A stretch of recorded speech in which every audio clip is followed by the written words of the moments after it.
10 साल पहले तन्मय भट्ट की बहुत बड़ी कंट्रोवर्सी हुई थी सचिन तेंदुलकर और लता मंगेशकर की वजह से, जो कि नेशनल न्यूज बन गई थी और इस पर डिबेट्स तक हो रही थी। तो क्या थी ये कंट्रोवर्सी? आज मैं तुम्हें यही कहानी सुनाऊंगा और एंड में एक सवाल पूछूंगा। तो चलो कहानी शुरू करते हैं। तो बात है 2016 की। अभी एआईबी नॉकआउट कंट्रोवर्सी को 1 ही साल हुए थे और अभी तक जियो लॉन्च भी नहीं हुआ था। तो क्या लॉन्च हुआ था? स्नैपचैट का एक फीचर, फेस स्वैप। इस फीचर की मदद से तुम अपने फेस को किसी के फेस के साथ स्वैप कर सकते थे और इसी फीचर का इस्तेमाल करके मई 2016 में तन्मय भट्ट ने अपने स्नैपचैट पर एक वीडियो अपलोड की, Sachin versus Lata civil war. इसका title basically Captain America civil war से इंस्पायर था, जो कि उस समय काफी ट्रेंड कर रहा था। इस वीडियो में तन्मय भट्ट ने अपने फेस को सचिन तेंदुलकर और लता मंगेशकर के फेस से स्वैप करके उनकी मिमिक्री की थी और ऐसा दिखाया था कि सचिन तेंदुलकर और लता मंगेशकर एक दूसरे को रोस्ट कर रहे हैं। दोनों के बीच में बहस हो रही है कि सचिन और विराट में कौन बेटर प्लेयर है। You know, Sachin, I also personally think that Virat is a better batsman, and I also really like him. And इस वीडियो को तन्मय भट्ट ने अपनी ऑडियंस के लिए बनाया था, पर ये वीडियो मेन स्ट्रीम ऑडियंस तक पहुंच गए और लोग तन्मय भट्ट के जोक्स पर ऑफेंड हो गए। कुछ लोग तो इस बात से गुस्सा हो गए कि सचिन तेंदुलकर और लता मंगेशकर लेजेंड्स है और भारत रत्न है, तो उनका आखिर कोई कैसे मजाक उड़ा सकता है। पर कुछ लोग सबसे ज्यादा कुछ पर्टिकुलर जोक्स पर गुस्सा आते हैं, जैसे कि तन्मय भट्ट ने लता जी की उम्र का मजाक उड़ाते हुए उनकी उम्र को 5000 साल बोला था। very respectfully, I would like to add that you are 5,000 years old, so please stay the fuck out of this. Yeah, but so what if I'm 5,000 years old? I mean, और उनके फेस का मजाक उड़ाते हुए कहा कि उनका face ऐसा है कि मानो उन्हें पानी में 8 दिन तक भिगो कर रखा गया हो। yeah, but have you seen your face? It looks like someone has kept you in water for like 8 days. Just look at you.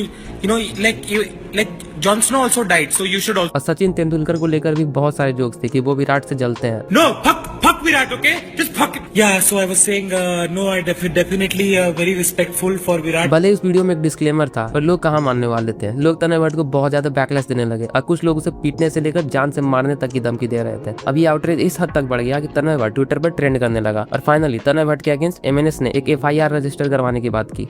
पत्र देके शिवाजी बाग पुलिस स्टेशन में तन्मय भट्ट को तुरंत अरेस्ट किया जाए, ऐसे हमने मांग की है। और तन्मय भट्ट को हम यहाँ पे उसके शोज नहीं होंगे, उनको हम जहाँ भी दिखेंगे उनको हम मनुष्य साल से पीटेंगे। महाराष्ट्र की almost every major political party Tanmay Bhat के खिलाफ थी, चाहे वो एमएनएस हो, बीजेपी हो, शिवसेना हो या फिर एनसीपी। इसमें से कुछ इस वीडियो को डिलीट करने की बात कर रहे थे, जो कि तन्मय भट्ट ने पहले डिलीट कर दी थी वैसे, पर ये इसे पूरे इंटरनेट से डिलीट करवाना चाहते थे। और कुछ चाहते थे कि तन्मय के शोज महाराष्ट्र में बैन हो। ये मामला इस हद तक बढ़ गया कि तन्मय भट्ट के खिलाफ लोग प्रोटेस्ट कर रहे थे और उसके पुतले तक जला रहे थे।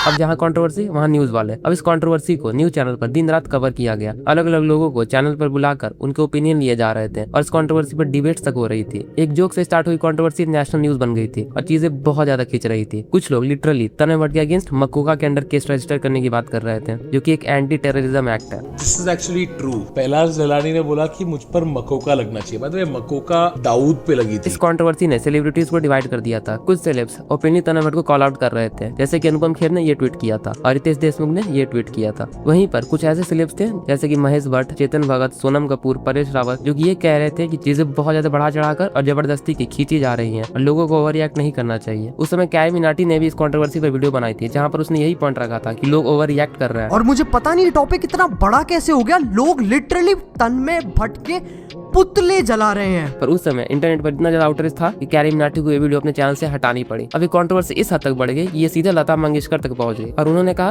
कि उन्होंने तो ये वीडियो देखा भी नहीं है और ना ही उन्हें देखना है और उन्हें तो पता भी नहीं है कि तन्मय भट्ट कौन है। उन्होंने ये भी कहा कि उन्हें इन सब चीजों से कोई फर्क नहीं पड़ता, क्योंकि लोगों की जिंदगी में इससे भी बड़े प्रॉब्लम्स हैं। वैसे सचिन तेंदुलकर की तरफ से कोई रिएक्शन देखने को नहीं मिला, लेकिन उनकी वाइफ ने जरूर इस कंट्रोवर्सी पर रिएक्ट किया था। मतलब सीधी सी बात है, सचिन तक ये बात पहुंची गई होगी। पुलिस ने तन्मय भट्ट के अगेंस्ट कोई एफआईआर रजिस्टर नहीं किया और स्टेटमेंट दिया कि वो इस कंक्लूजन पर पहुंचे हैं कि वो वीडियो बस एक मजाक था। अगर सचिन तेंदुलकर या लता मंगेशकर खुद कंप्लेन करते तब वो कंप्लेन रजिस्टर भी करते, पर कंप्लेन तो पॉलिटिकल पार्टी ने की थी। अब धीरे धीरे ये कंट्रोवर्सी अपने आप शांत हो गई और मीडिया किसी और चीज में बिजी हो गई। अब इसके 1 साल बाद सचिन के जन्मदिन पर तन्मय भट्ट ने एक पोस्ट किया, जहां पर उसने उस कंट्रोवर्सी को एड्रेस करते हुए सचिन के लिए एक इमोशनल मैसेज दिया था। कहानी सुन ली, अब मेरा सवाल सुनो। इस कंट्रोवर्सी में क्या तन्मय भट्ट ने सच में लाइन क्रॉस की थी या फिर लोग ओवर रिएक्ट कर रहे थे? तुम कमेंट में आंसर लिख सकते हो। मैं बेस्ट आंसर को कमेंटी पोस्ट में शेयर करता हूँ। बाकी लाइक कर देना, सब्सक्राइब कर देना, हाइप कर देना और इंस्टाग्राम पर भी फॉलो कर देना। मिलते हैं नेक्स्ट वीक। बाय।